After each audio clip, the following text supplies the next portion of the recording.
Madrid is filled with statues. Some represent kings and queens. Others represent angels or demons. But there's one statue of Madrid that's designed to represent, well, nobody.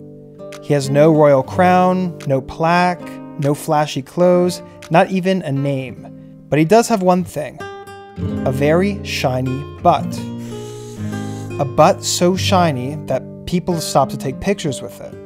A butt so shiny that the government pays money to repaint it just so it can get rubbed off again.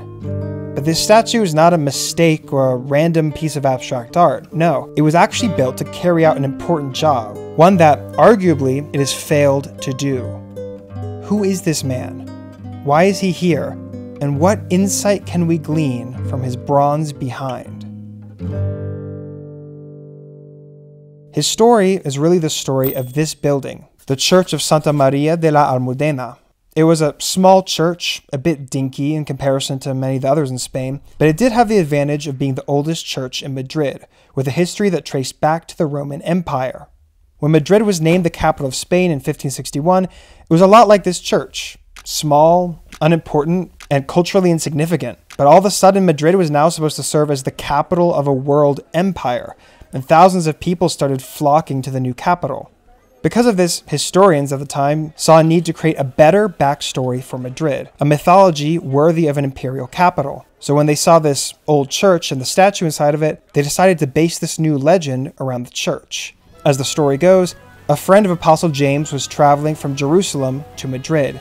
He came across this temple dedicated to Jupiter, so he renamed the temple the Church of Santa Maria, converted the members to Christianity, and gifted them with this statue of the Virgin Mary, which sat proudly in the church. The statue would be handed down from generation to generation, treasured by Madrilenians for centuries. Even when the Moors invaded and converted the city to Islam, the statue was protected and hidden for hundreds of years. It was only once the Christians reconquered the city that the statue revealed itself by miraculously breaking down the wall of the city.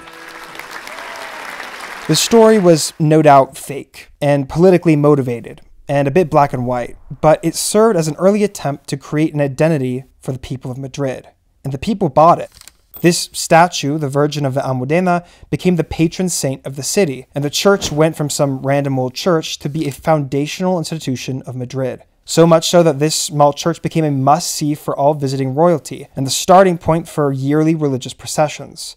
Basically, both Madrid and this church got a historical rebranding, giving them weight in Spanish culture. But if you fast forward 300 years, you start to see a very different story. The church was now in shambles, partially destroyed by the French during Napoleon's rule. But more than just the church, the people had changed too. Madrid was no longer the humble underdog city of 1561, no. It was a sprawling metropolis, growing and industrializing and modernizing. And lots of people cared less about mythology and more about progress.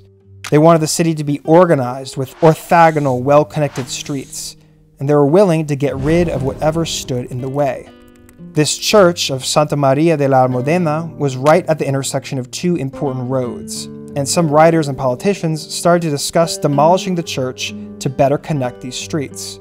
One such person was the writer Ramón de Mesonero Romanos, who said his grandiose project would justify sacrificing the church, which was small and of no worth. While these plans started to circulate during the early 1800s, it would take a revolution to make them reality. And in 1868, that's exactly what happened. The so-called Glorious Revolution dethroned the Queen, drove her out of the country, and started implementing sweeping changes, one of them being the destruction of the Church of Santa Maria de la Almudena. Of course, there were protests by clergymen and churchgoers and citizens of Madrid, but it was not enough to stop the looming plan. And on October 25th, 1868, the city tore down Madrid's oldest church, and with it, its 1,000-year-old history. Fast forward a century. This mythology of the Virgin of the Almudena lives on. In fact, the people of Madrid get off work on November 9th each year in honor of the Virgin of the Almudena.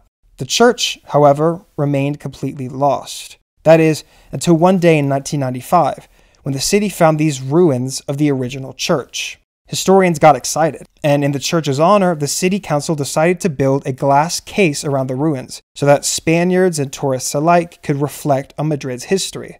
This project opened in 1998, but there was only one problem. Even though this amazing foundational part of history was right under people's noses, most simply didn't notice that it was there. They would walk by without batting an eye. So they needed a solution. The city hired sculptor Salvador Fernandez Oliva to create the statue El Vecino Curioso, or the curious neighbor. But he's not really meant to represent anyone. His only purpose is to call people's attention to the actual historical marvel that he's staring at. And it might have worked. That is, if he hadn't been endowed with such a thick tush.